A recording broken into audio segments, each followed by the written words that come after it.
예, 여러분 반갑습니다. 생활과 윤리, 이번 시간에는 과학, 기술과 윤리에 대해서 살펴보도록 하겠습니다. 예, 이번 단원에서는 과학, 기술과 가치와의 관계, 그리고 과학, 기술자가 가져야 될 어떤 책임, 내적 책임과 외적 책임이 있는데요. 이 부분에 대한 이해, 그리고 종합적으로 했을 때 막스 베버가 이야기하고 있는 연구 단계별 가치의 개입 여부에 대해서 여러분들이 정리를 할 수 있으면 되겠습니다. 자, 먼저 그러면 과학기술과 가치와 관련된 부분에 있어서 가치가 중립적이어야 된다. 아니다. 과학기술과 관련했을 때 가치가 지향되어야 된다. 중립이라는 것은 가치가 개입이 안 된다는 겁니다. 가치가 고려되지 않아도 된다는 거죠. 근데 이제 지향이라는 것은 과학기술과 관련했을 때 가치 판단이 되고 가치가 개입이 된다는 겁니다. 이런 큰 차이점이 있는데 세부적인 내용들 조금 더 이야기를 해보도록 하겠습니다.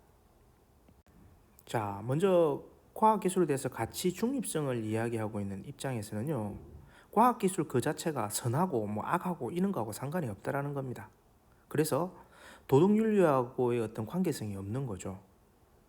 따라서 여기서 얘기하는 바는 과학기술이 미칠 어떤 사회적 영향력을 고려할 필요가 없다라는 최종적인 입장을 밝히게 됩니다.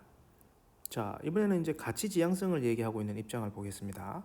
과학기술의 가치 중립성에서는요, 과학기술이 과학적 지식을 발견하는 여기에 중점을 두고 있고, 이 과정에서 가치라는 것은 관여가 안 된다라는 입장이었는데요. 일단 이 부분에 있어서는 인정을 합니다. 과학기술이 과학적 지식을 발견하는 것은 맞다. 하지만 여기서는 도덕윤리와의 관계성이 있다라고 보는 겁니다. 따라서 과학기술이 끼칠 어떤 사회적 영향력을 반드시 고려해야 된다는 입장이 되겠습니다. 자, 이어서 과학기술자가 가져야 되는 어떤 책임과 관련된 부분에 대해서 살펴보도록 하겠습니다. 과학기술자와 관련돼 가지고 우리 책임 부분 얘기하게 되면요, 어떤 내적 책임이라는 것이 존재할 수가 있고요, 아니면은 외적 책임이라는, 외적 책임은 쉽게 말하면 이제 사회적 책임을 얘기하는 겁니다. 이 두 가지로 나누어서 얘기를 할 수가 있다는 겁니다. 자, 그럼 내적 책임은 어떠한 입장이냐? 연구 과정에서 객관적이고 타당한 연구를 해야 하는 책임이라는 거죠. 그러면 외적 책임은 이제 이 연구한 것들이 있겠죠. 그러면 이러한 연구한 결과를 갖다가 우리가 활용하고 적용할 수도 있을 겁니다. 그러면은 바로 연구한 것을 활용하고 적용할 때 가지게 되는 책임, 이것을 우리가 외적 책임이라고 할 수 있겠습니다. 아무래도 과학기술자라고 한다면은 외적 책임은 일단 우리가 뒤로 넘겨두더라도 내적 책임에 있어서는 반드시 가져야 되지 않나, 이렇게 판단이 됩니다. 왜냐하면 이 내적 책임에 해당되는 것이 쉽게 얘기하자면은 조작이라든지 표절이거든요. 이렇게 해가지고 어떤 연구 결과가 나와서는 안 되지 않겠습니까? 그래서 우리가 앞에 살펴보았던 어떤 가치 중립성의 입장이라든지 가치 지향성의 입장, 요 두 입장을 다 나누어서 살펴볼 것이 아니라 어느 입장에 있더라고 하더라도 일단 과학기술자라고 한다면 내적 책임에 있어서는 자유롭지 못하다라는 부분을 명심을 하시는 게 좋을 것 같습니다. 우리 친구들 중에서도 이공계 쪽에 관심이 있는 친구들이 있는데요. 어떤 개인의 인성적 소양을 기르는 데 있어서 반드시 내적 책임적인 부분에 있어서 관심을 가져주기를 이 시간을 빌어서 부탁을 드리겠습니다. 자, 그리고 이제 외적 책임과 관련된 부분인 거죠. 앞서 설명드렸던 것처럼 과학기술을 사회에 활용하거나 혹은 적용할 때의 책임이라고 했는데요. 이 부분은 명확합니다. 가치 중립적인 입장은 아니죠. 가치 지향적인 입장입니다. 그러나 이게 단순히 가치 지향적이다라고 얘기를 할 때 이 부분은 과학기술자뿐만 아니고 이용자도 함께 고려가 돼야 될 부분이 되겠습니다.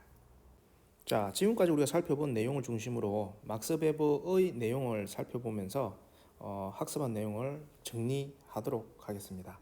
자, 막스 베버는 연구의 과정을 이렇게 세 단계로 나눕니다.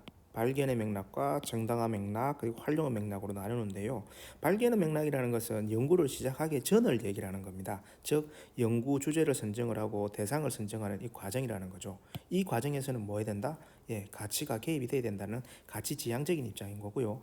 이제 연구 과정을 얘기하는 겁니다. 실제 이 중간 과정, 이 순간 과정에 있어가지고 정당화 맥락, 이라고 얘기를 하고 있는데 여기서는 가치가 중립적이 된다라는 거죠. 가치가 개입이 되면 안 된다는 겁니다. 객관적인 사실에 기반해서 객관적인 결과를 종합한 내용들을 진행해 나가야 된다는 입장이기 때문에 당연히 가치 개입의 어떤 부분에 있어서는 반대하는 중립적인 입장이라는 거. 그리고 마지막 활용의 맥락입니다. 앞서 우리 살펴보았던 책임 논쟁에 있어서 외직 책임과 관련된 부분인 거죠. 활용 적용하는 과정인데요. 이때는 어떻게 된다? 가치 지향, 가치가 개입이 돼야 된다는 것이 막스 베버가 이야기하고 있는 내용이 되겠습니다. 과학기술과 윤리에서 마지막으로 우리가 살펴볼 내용은 한스 요나스의 책임윤리입니다. 한스 요나스의 책임윤리는 예견적 책임이라고 우리가 부릅니다. 여기에 준 내용은 뭐냐면 책임질 수 있으면 책임을 져야 한다라는 얘기인데, 그러면은 이 책임을 어디까지 져야 되는가에 관련했을 때 두 가지 관점으로 나눕니다. 시간과 공간의 관점. 시간은 어떻게 돼 있죠? 지금 살아가고 있는 인간들 말고 미래 세대까지 책임을 져야 된다는 얘기고요. 공간도 우리 인간 중심의 사고방식을 벗어나서 자연 생태계 전체로 이렇게 확장해 나간다는 겁니다. 그래서 책임의 범위가 아주 넓어지는 거죠. 근데 이러한 책임은 어떠한 특징을 지니고 있죠? 그렇습니다. 일방적이고 절대적인 책임이라는 것입니다. 한방향적이라는 겁니다. 피할 수 없는 절대적인 책임이라는 겁니다.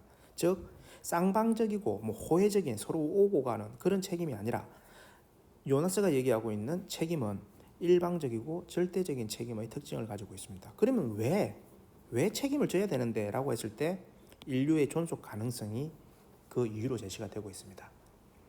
자, 그래서 한스 요나스와 관련해 가지고 등장할 수 있는 어떤 개념들을 보게 되면요, 공포의 발견술이라는 개념이 설명이 될 수도 있고요. 그 다음에 칸트의 정언명령 계승 및 발전했다. 이 부분 우리 문제를 풀면서 선지로 제시가 될 수가 있겠습니다. 자, 그러면 공포의 발견술이라는 것은 뭐냐면 우리 수업 시간에 배웠던 것처럼 일단 요나스는 어떠죠? 과학기술 발전 자체를 부정하지는 않는다고 했죠. 그렇죠? 다만 뭐하다? 그러한 과학기술의 발전이 나을 희망보다는 공포를 먼저 생각해서 책임을 져야 된다는 입장이 바로 공포의 발견술이었습니다. 이 내용 잘 기억하시기 바라고요.